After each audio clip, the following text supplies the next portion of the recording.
Order, members standing around Honorable Junet. Honorable Junet, take your seat for a minute. Members. Mr. Speaker. Order, Honorable Junet, just hold. Honorable Babowino. Order. Honorable Babowino. Take your seat. When the speaker calls you out, you don't have to stand up. This is not a classroom. You are rarely in this house.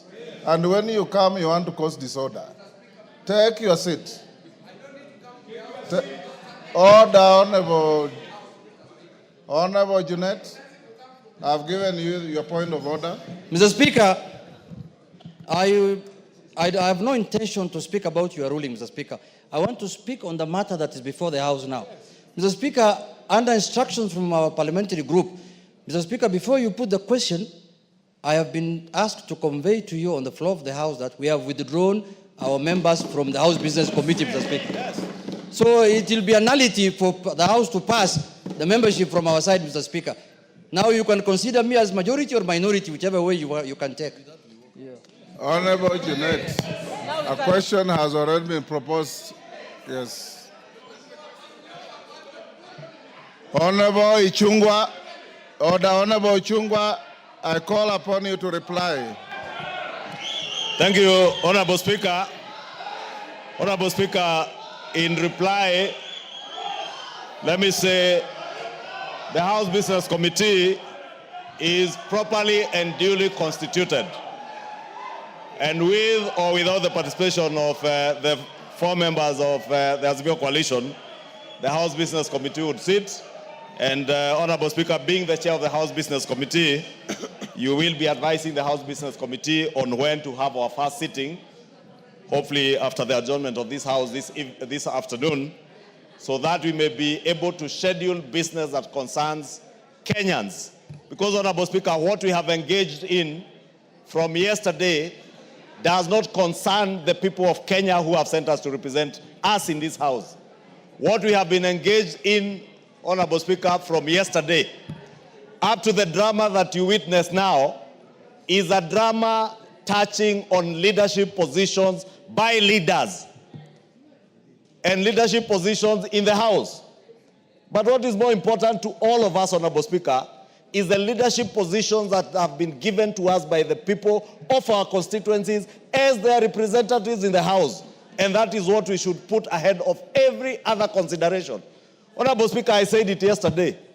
The perks of the leader of majority are similar to the perks of the leader of minority. These seats are nothing personal to anybody. Honorable Speaker, even the chairs of committees, Honorable Speaker, the small sitting allowance they get as chairs of committees do not even commensurate with the amount of work that chairs and vice chairs of committees have to put in and the amount of sacrifice that they make, Honorable Speaker.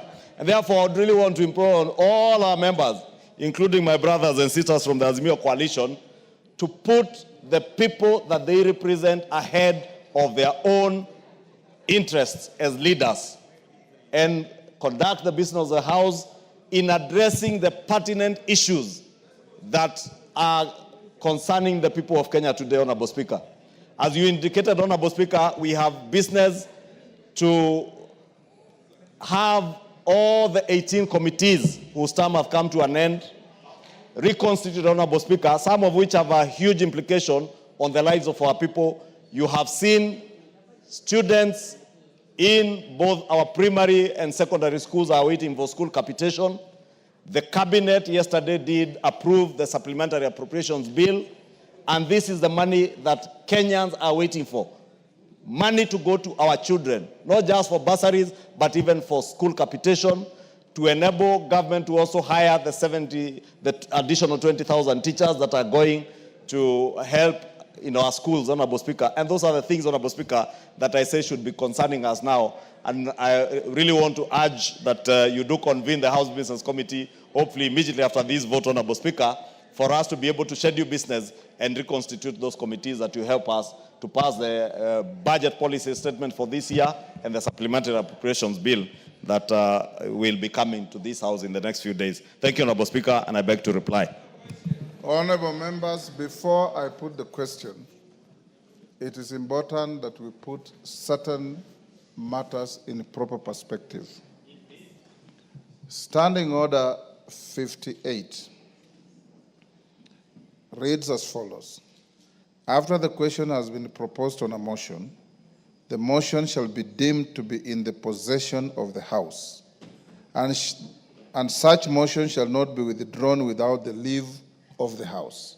That's number one. Number two, I received communication from Honorable Kimani Ichung'wah, Honorable Junet Mohammed.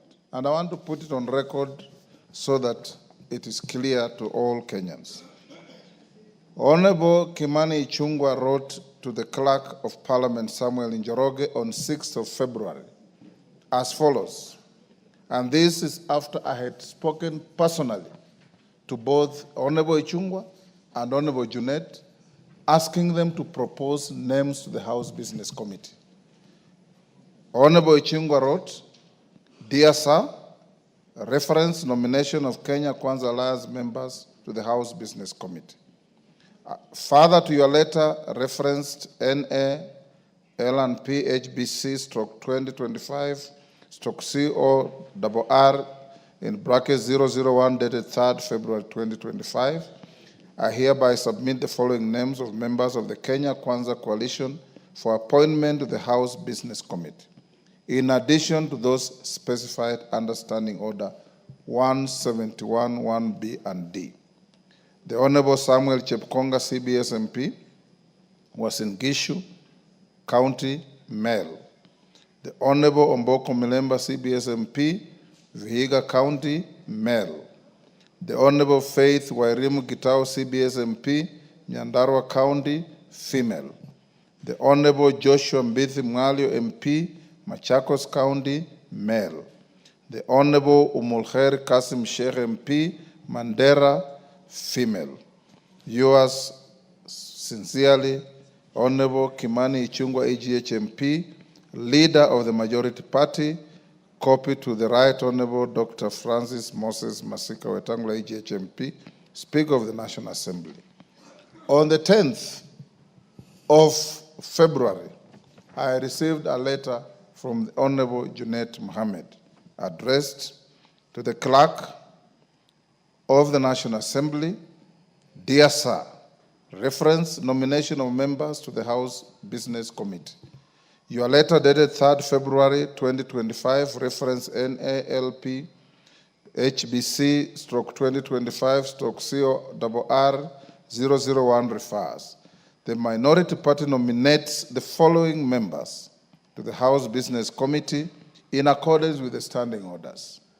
The Honorable Mbui Robert MP, the Honorable Francis Kajwang Tom Joseph MP, the Honorable Walie Adan Keinan MP, the Honorable Korere Sarah Paulata MP, yours sincerely, Junet Mohammed, Honorable EGH MP, Suna East Constituency, Leader of the Minority Party in the National Assembly.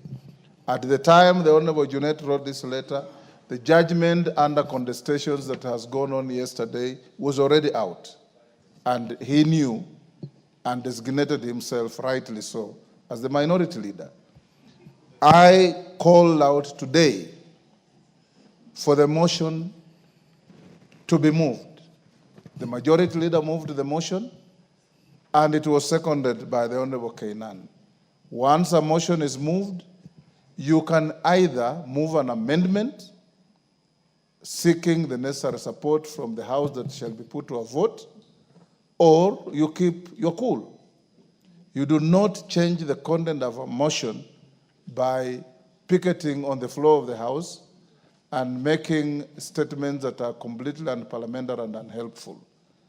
As it is now, the motion that you are going to vote to is properly the House, fully carrying the names of both sides of the House, the majority and minority, and upon voting on the motion, I direct all members who, if they're passed by the motion, to go to room 9 for the first meeting of the House Business Committee to schedule business for tomorrow. And this House must, and I repeat, we have a greater duty to the people of Kenya than the shenanigans that we want to display here. The mover of the point of order yesterday, Honorable Millie Odhiambo, said she respects the outcome. She doesn't agree. That is part of fair game in an arena that is judicial or quasi-judicial, like this House. Like I said, we go to court, you lose a case, you don't fight the judge, you don't insult the judge, you say, much obliged, my lord, you'll come to fight another day. That is how the law works. I now put the question, honorable members, that pursuant the provision of Standing Order 171-1, and I repeat, no member listed on this motion has been withdrawn, because the withdrawal of any member on a motion like this can only be through an amendment to the motion. I now put the question, which is that pursuant the provision of Standing Order 171-1F, this House approves the appointment of the following members to the House Business Committee in addition to those specified under paragraphs A, B, C, D, and E. Honorable Mboko Milemba, CBS MP. Honorable Robert Mbui, CBS MP. Honorable Faith Wairimu Gitau, CBS MP. Honorable Samuel K. Chepkonga, CBS MP. Honorable Adan Wailie Kainan, CBS MP. Honorable Tom Joseph Francis Kajwang, CBS MP. Honorable Sarah Paulata Correra MP. Honorable Joshua Mbithi Mwalio MP. Honorable Omulkhair Kasim Sheikh MP. As members of that opinion say aye. Aye. Will those of the contrary opinion say nay? The ayes have it.